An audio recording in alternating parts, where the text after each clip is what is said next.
Hello दोस्तों, आपके अपने यूट्यूब चैनल में आपका स्वागत है।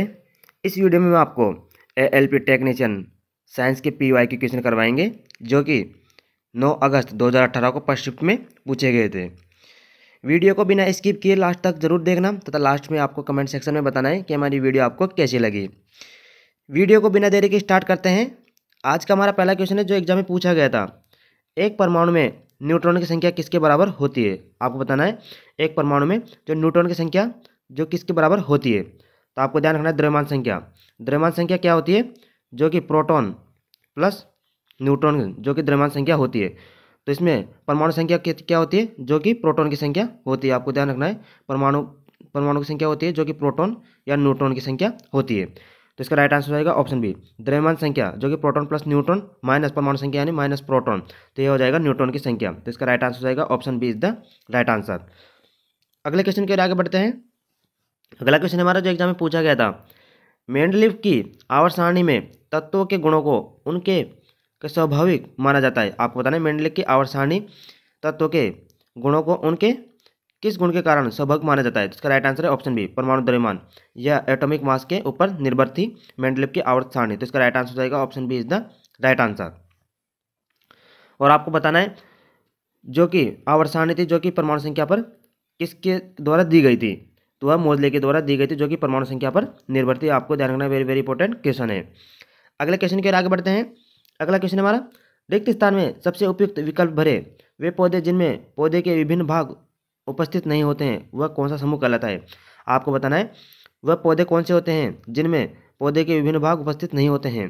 तो वह थैलोफाइटा कहलाता है। तो इसका राइट आंसर हो जाएगा option B is the right answer, thallophyta. अगले क्वेश्चन के आगे बढ़ते हैं। जब एक परिपथ में कई प्रतिरोध श्रेणी क्रम में जुड़े हुए हैं तो करंट का मान क्या होगा? आपको ध्यान रखना है एक परिपथ है उसमें प्रतिरोध जो कि श्रेणी क्रम में जुड़े हुए हैं तो उनके प्रतिरोध का मान क्या होगा? तो आपको ध्यान रखना है उसमें करंट का मान क्या होगा? तो आपको ध्यान रखना श्रेणी क्रम में यदि प्रतिरोध जुड़े हुए हैं तो उनमें करंट का मान एक ही रहता है, यानी कि करंट एक ही दिशा में बह रहा है तो उसमें करंट एक समान रहता है और वोल्टेज का मान अलग अलग रहता है। आपको ध्यान रखना है यदि इसमें वोल्टेज का मान पूछता तो वह अलग अलग होता, यानी कि वोल्टेज अलग अलग होता है और करंट एक समान रहता है। और यही क्वेश्चन यदि आपको समांतर क्रम में पूछता तो समांतर क्रम में वोल्टेज का मान समान रहता है और धारा का मान अलग अलग होता। तो इसका राइट आंसर आएगा option D is the right answer. अगले क्वेश्चन के आगे बढ़ते हैं। अगला क्वेश्चन हमारा जो एग्जाम में पूछा गया था, सर्च लाइट का परावर्तक कौन सा है? आपको बताना है सर्च लाइट का परावर्तक कौन सा होता है? तो इसका राइट आंसर होगा ऑप्शन बी, अवतल दर्पण। सर्च लाइट का परावर्तक जो कि अवतल दर्पण होता है। तो इसका राइट आंसर हो जाएगा option B is the right answer. अगला क्वेश्चन हमारा, पानी को ब्लीचिंग पाउडर में मिलाने पर कौन सी गैस निकलती है? यदि हम वाटर को ब्लीचिंग पाउडर में मिलाएंगे तो कौन सी गैस निकलती है? तो इसका राइट आंसर जाएगा वेरी इंपॉर्टेंट क्वेश्चन है ऑप्शन डी, क्लोरीन। पानी को ब्लीचिंग पाउडर में मिलाने पर इसमें क्लोरीन गैस निकलती है। Option D is the right answer. अगला क्वेश्चन हमारा, निम्नलिखित में से किस अभिक्रिया द्वारा उच्च प्रतिक्रिया वाली धातुओं का निष्कासन होता है? आपको बताना होगा कौन सी अभिक्रिया है जिसके द्वारा उच्च प्रतिक्रिया वाली धातुओं का निष्कासन किया जाता है। तो इसका राइट आंसर हो जाएगा ऑप्शन बी, इलेक्ट्रोलाइसिस। इलेक्ट्रोलाइसिस अभिक्रिया के द्वारा हम उच्च प्रतिक्रिया वाली धातुओं का निष्कासन करते हैं। तो इसका राइट आंसर हो जाएगा option B is the right answer. अगला क्वेश्चन हमारा, अलैंगिक प्रजनन लैंगिक प्रजनन से भिन्न है। अलैंगिक प्रजनन में क्या होता है? आपको बताना है अलैंगिक प्रजनन जो कि लैंगिक प्रजनन से भिन्न होता है। तो अलैंगिक प्रजनन होता है उसमें क्या होता है? तो इसका राइट आंसर है ऑप्शन सी, नए जीव जनक माता पिता के समान होते हैं। इसमें नए जीव जनक होते हैं वह माता पिता के समान होते हैं। तो इसका राइट आंसर हो जाएगा option C is the right answer. अगले क्वेश्चन की ओर आगे बढ़ते हैं। अगला क्वेश्चन हमारा जो एग्जाम में पूछा गया था, उस धातु का नाम बताइए जिसे आसानी से चाकू से काटा जा सकता है। वह कौन सी धातु है जिसे हम आसानी से चाकू से काट सकते हैं? वेरी वेरी इंपॉर्टेंट क्वेश्चन है। तो इसका राइट आंसर है ऑप्शन ए, सोडियम। सोडियम को हम चाकू से आसानी से काट सकते हैं। तो इसका राइट आंसर हो जाएगा option A is the right answer. आपको ध्यान रखना है सोडियम जो सोडियम होता है इसका परमाणु क्रमांक कितना होता है? इसका परमाणु क्रमांक 11 होता है। तांबे का परमाणु क्रमांक कितना होता है? 29 होता है। एल्यूमिनियम का परमाणु क्रमांक कितना होता है? 13 इसका परमाणु क्रमांक होता है। तो आपको बताना कमेंट सेक्शन में। सोना होता है गोल्ड, उसका परमाणु क्रमांक कितना होता है? अगले क्वेश्चन के आगे बढ़ते हैं। अगला क्वेश्चन हमारा जो एग्जाम में पूछा गया था, रेनवियर के नोड्स सूक्ष्म रिक्त स्थान होते हैं जो में पाया जाता है। रेनवियर के नोड्स या सूक्ष्म रिक्त स्थान होते हैं वह किस में पाए जाते हैं? तो इसका राइट आंसर है ऑप्शन ए, माइलिनीकृत एक्सोन। माइलिनीकृत एक्सोन में यह रिक्त स्थान पाए जाते हैं, तो इसका राइट आंसर हो जाएगा option A is the right answer.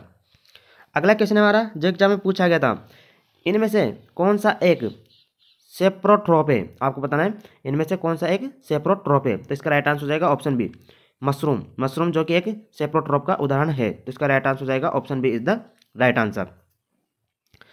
अगला क्वेश्चन है हमारा, संवेग को किसके गुणनफल के रूप में व्यक्त किया जाता है। संवेग यानी कि संवेग होता है P, जो कि होता है m इंटू वी होता है, यानी कि यह द्रव्यमान और वेग का गुणनफल होता है, तो इसका राइट आंसर हो जाएगा option C is the right answer. Very very important question है, संवेग जो कि द्रव्यमान और वेग का गुणनफल होता है। अगले क्वेश्चन के आगे बढ़ते हैं।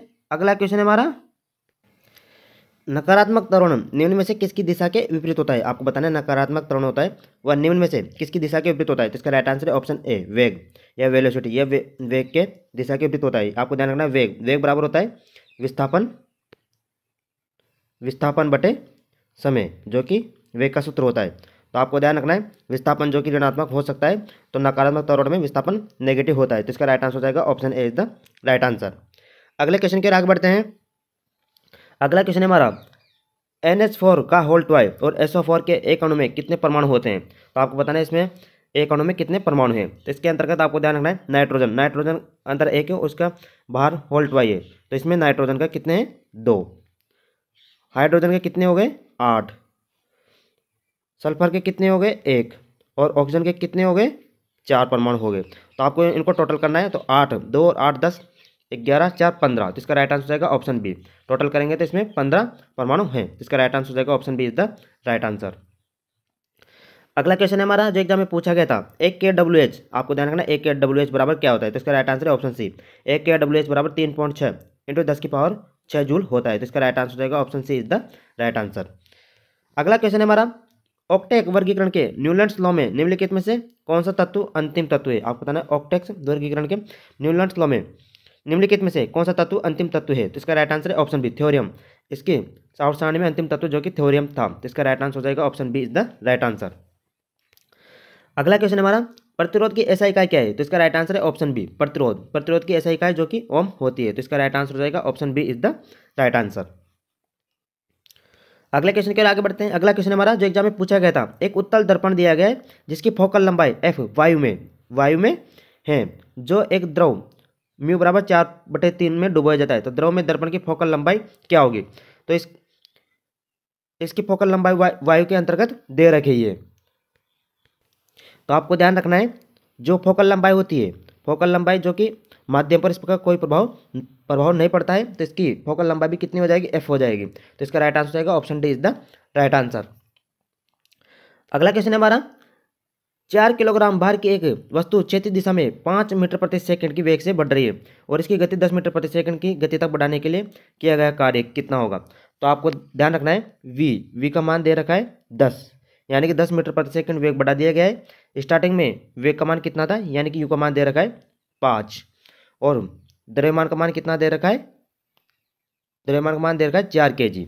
तो आपको ध्यान रखना है कितना कार्य करना पड़ेगा, तो आपको ध्यान रखना है इसका वेग 5 मीटर प्रति सेकंड से 10 मीटर प्रति सेकंड बढ़ रहा है, यानी कि इसकी गति बढ़ रही है। तो गति ऊर्जा का सूत्र क्या होता है, 1/2 mv² होता है।